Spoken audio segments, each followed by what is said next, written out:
Hello and नमस्कार everyone, मेरा नाम डॉक्टर महिमा है। मैं होम्योपैथी कंसल्टिंग फिजिशियन हूँ भारत होम्योपैथी में। आज हम बात करेंगे कि अगर आपके बच्चे में आपको सूजन महसूस हो रही है, कि उसकी बॉडी पर सूजन आ रही है, उसके पैरों में सूजन आ रही है, उन बच्चों के फेस पर सूजन आ रही है, या फिर आपने महसूस किया है कि जब वो यूरिन पास कर रहे हैं तो उसमें झाग बन रहे हैं और आपका बच्चा बहुत थका हुआ रहता है।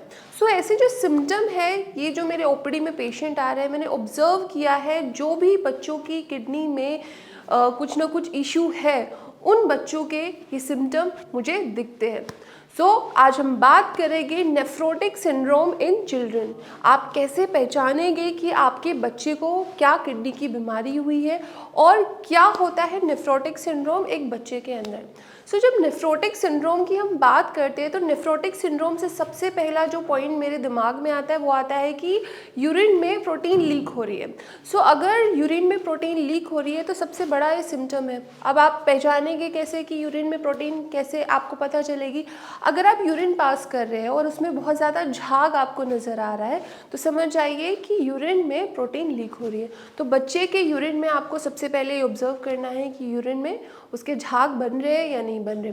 अगर बच्चे के पैरों पर, आँखों के नीचे या फिर आँखों के ऊपर या फिर पूरे फेस पर बहुत ज़्यादा स्वेलिंग है, तब आपको कंसर्न होने की ज़रूरत है कि ऐसा क्या हो रहा है बच्चे की बॉडी में कि उसकी सूजन आ रही है, क्योंकि यूजुअली बच्चों की बॉडी पर कभी भी सूजन नहीं आती। इस समय पर आपको किडनी की चेकअप कराने की बहुत ज़्यादा इम्पोर्टेंट नीड होती है। नेक्स्ट कि आपको ऐसा महसूस होता है कि बच्चा बहुत थका हुआ रहता है, बहुत जल्दी थक जाता है, थोड़ा बहुत भी खेलेगा उसके बाद वो बच्चा आकर सो जाता है, लेथार्जी हो जाता है, फटीग बहुत ज़्यादा बच्चे की अंदर आप ऑब्जर्व कर रहे हैं। तो ये जो 3 सिम्टम है इससे आप पहचानिए, अपने बच्चे का चेकअप कराइए, यूरिन का उसका चेकअप कराइए, किडनी का अल्ट्रासाउंड कराइए, उससे आपको मालूम चलेगा कि बच्चा नेफ्रोटिक सिंड्रोम से सफ़र कर रहा है। ये जो सिम्टम है ये नेफ्रोटिक सिंड्रोम के होते हैं। नेफ्रोटिक सिंड्रोम रेयर बीमारी नहीं है, पर बच्चों में अधिकतर मिल जाती है और हम बिल्कुल इस बात से बिल्कुल अनजान होते हैं कि बच्चों में तो किडनी की बीमारी नहीं होती है, तो अचानक से क्या सिम्टम आ गए।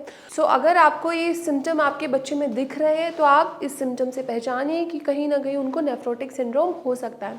अब अगर नेफ्रोटिक सिंड्रोम है तो मैं आपको बताना चाहूँगी कि क्या लैब रिजल्ट्स आप कराएंगे जिससे ये कंफर्म हो जाता है कि बच्चा नेफ्रोटिक सिंड्रोम से ही सफ़र कर रहा है। फर्स्ट लैब रिजल्ट में आपको कराना होता है कि आपको यूरिन की रूटीन एग्जामिनेशन कराना है, जिसको हम माइक्रोस्कोपी भी बोल देते हैं। उसमें मालूम चलता है कि प्रोटीन लीक हो रहा है किडनी से या फिर नहीं।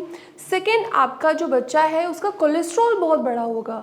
यूजुअली बच्चों के अंदर कोलेस्ट्रॉल नहीं बढ़ता है, बट अगर आपको देखने में आ रहा है, अगर आपने उसका कोलेस्ट्रॉल का चेकअप कराया है तो उसका कोलेस्ट्रॉल बढ़ा हुआ आएगा।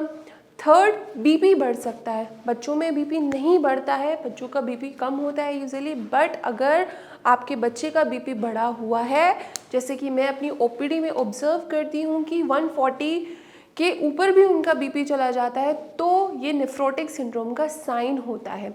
अगर बहुत ज़्यादा स्वेलिंग है और आप वो बच्चे का बहुत थकान बच्चे की बॉडी में रहती है और अगर उसका थायराइड लेवल्स भी बढ़े हैं, TSH भी इंक्रीज है, तब भी आपको समझ जाना है कि बच्चे के अंदर नेफ्रोटिक सिंड्रोम के सिम्टम आ रहे हैं और तुरंत के तुरंत उसका ट्रीटमेंट शुरू कराइए। अगर ये जो सिम्टम्स को आप इग्नोर करेंगे तो किडनी के जो अंदर चेंजेस हुए हैं, जो डैमेज आपकी बच्चे की ग्लोमेरुलाई में हुए हैं, वो ज़्यादा हो सकते हैं और CKD की तरफ भी बच्चे की किडनी जा सकती है।